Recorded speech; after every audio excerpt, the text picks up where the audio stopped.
Wabarakatuh. Alhamdulillah wa syukurillah ala nikmatillah la haula wala quwata illa billah mabadu. Sahabat Islam aktual, selamat siang, jumpa lagi dengan channel Islam aktual. Hari ini atau siang ini Islam aktual menghadirkan sebuah perbincangan yang sedikit santai, rileks ya, terkait dengan hal-hal atau materi atau kehidupan ya. Nah, hari ini kita akan bicarakan tentang Islam, ilmu dan peradaban, di mana ketiga istilah atau tiga kata ini satu dengan yang lain sangat erat kaitannya, yaitu Islam, ilmu dan peradaban. Kalau kita mau membaca sejarah lebih jauh begitu, lebih mendalam, bahwa kok sekiranya tidak ada satupun peradaban di dunia ini yang tidak ditopang oleh ilmu pengetahuan. Hampir semua sejarah ditopang oleh ilmu pengetahuan, termasuk dalam peradaban Islam yang pernah kita mendengar bahwa peradaban Islam itu pernah jaya, itu pun ditopang oleh ilmu pengetahuan yang dalam bentuknya ada sebuah perpustakaan yang bernama Bait Al-Hikmah. Itu menjadi simbol ilmu pengetahuan yang luar biasa yang menopang peradaban Islam pada zaman itu ya. Itu nanti yang akan kita bahas bersama Kang Boy ya.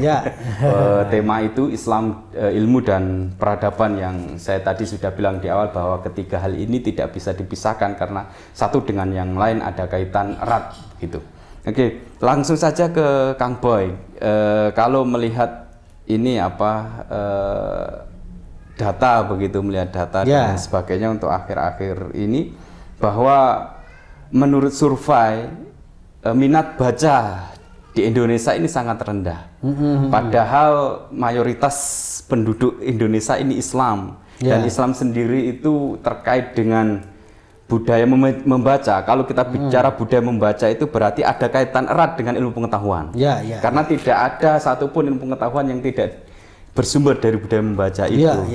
Di Islam sendiri sangat menekankan bahwa ada istilah Iqra ya. Nah itu. Tapi kenapa kemudian yang mayoritas penduduknya di Indonesia ini Islam, kemudian budaya membaca yang itu bisa menopang peradaban ya, yang nanti melalui ilmu pengetahuan itu, kenapa menurut survei ini mengalami penurunan begitu? Silakan Kang Boy.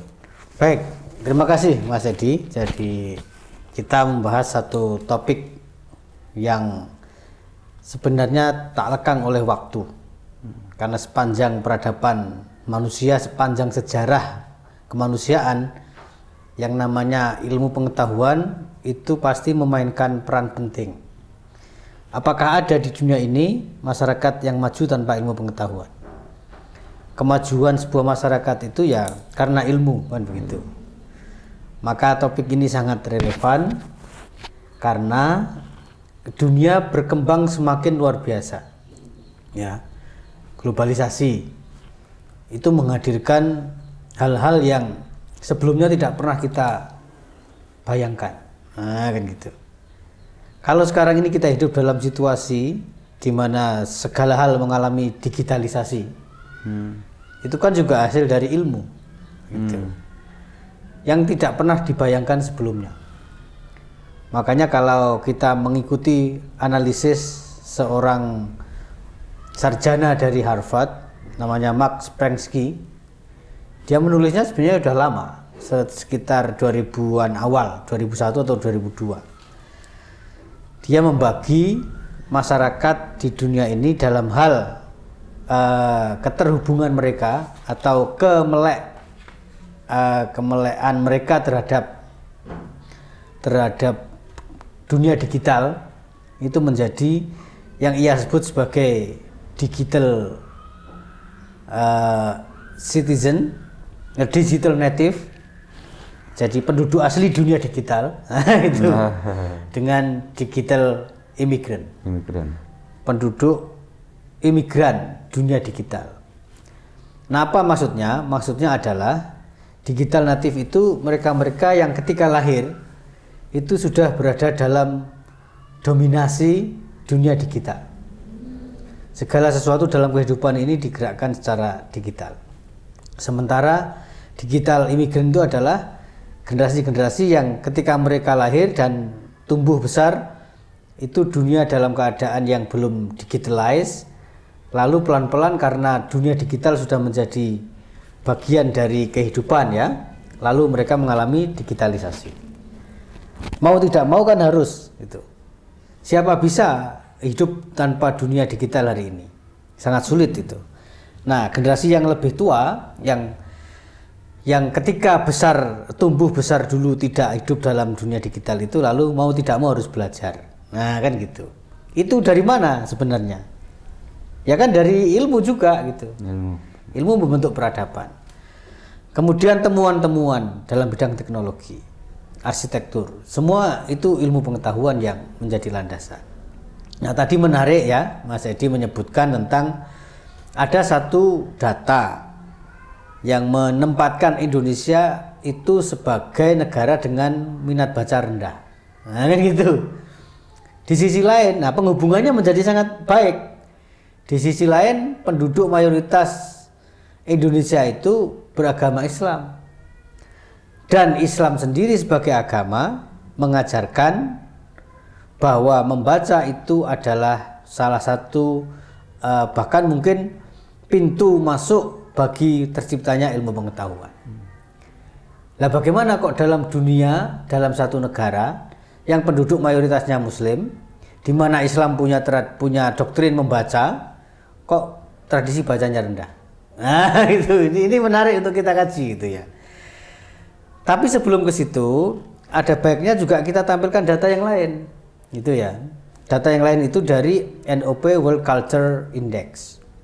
Saya mengutip data itu dari NOP World Culture Index yang menyebutkan tentang 30 negara yang disurvei, gitu ya. 30 negara yang disurvei dalam kaitan dengan jumlah waktu yang digunakan oleh individu-individu dalam negara itu untuk membaca dalam satu minggu.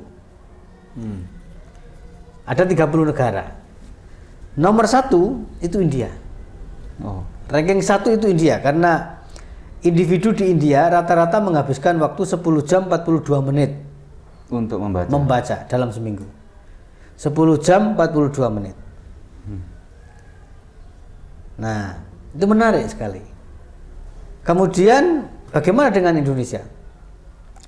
Berbeda dengan survei yang sering disebut bahwa Indonesia berada pada ranking 2 dari bawah. Nah, itu ya. Ternyata survei dari NOP World Culture indeks ini mengatakan Indonesia berada pada posisi 17 dari 30 negara yang disurvei. Hampir Maknanya separuhnya apa? ya. Maknanya kan tengah-tengah. It is not the best, tapi juga tidak the worst gitu loh. Tidak sangat baik, tapi juga tidak sangat buruk. Nah. Berapa yang dihabiskan oleh rata-rata penduduk Indonesia, individu dari penduduk Indonesia ini untuk membaca dalam seminggu? 6 jam. 6 jam. Nah, India 10 jam 42 menit. Indonesia 6 jam. Jadi not bad lah. Tidak terlalu buruk. Meskipun ya tentu harus ditingkatkan ya. Tetapi ada tradisi baca itu. Kemudian bagaimana kalau kita gambar ini kita perluas ke negara-negara dengan penduduk Muslim. Nah, di survei yang tadi saya kutip itu menyebutkan Mesir berada pada posisi kelima. Jadi ranking kelima itu Mesir. Mesir 5. Rata-rata penduduk Mesir menghabiskan 7 jam 30 menit untuk membaca dalam satu minggu. Nah, lalu Saudi Arabia di posisi ke-11. Dia lebih tinggi dari Indonesia. Dengan rata-rata waktu yang dihabiskan itu adalah 6 jam 48 menit. Selama satu minggu itu individunya. Terbawah dari survei itu menyebutkan nomor 30 adalah Korea. Nah, ini menarik ya. Jadi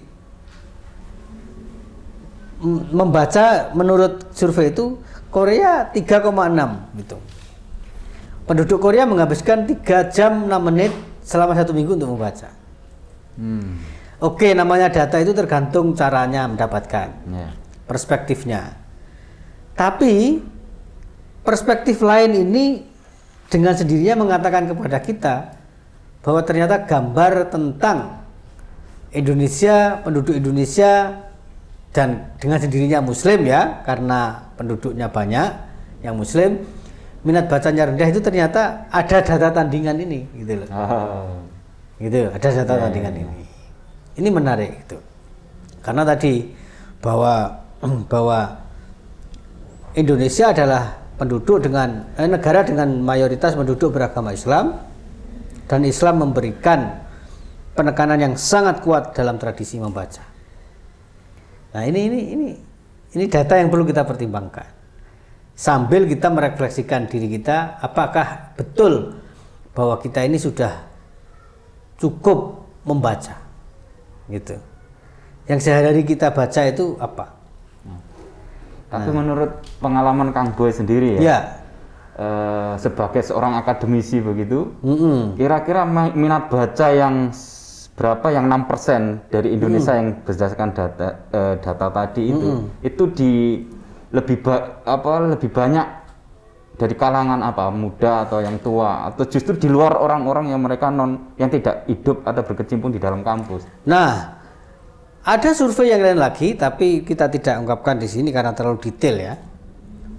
Misalnya membaca tadi itu lalu dibagi lagi, buku, koran, internet itu. Itu variasinya ada. Misalnya di negara tertentu penduduknya lebih menyukai baca koran. Di negara tertentu penduduknya lebih banyak menyukai internet. Dan pengguna internet di Indonesia itu kan termasuk yang besar di dunia. Besar, benar. Nah, dalam hal ini saya melihat adanya istilah kerennya itu shifting paradigm. Gitu. Shifting paradigm itu artinya paradigma yang berubah soal membaca. Dari tradisi literasi tradisional menjadi literasi digital. Yang sayangnya literasi digital itu bisa mengarahkan kita kepada literasi instan.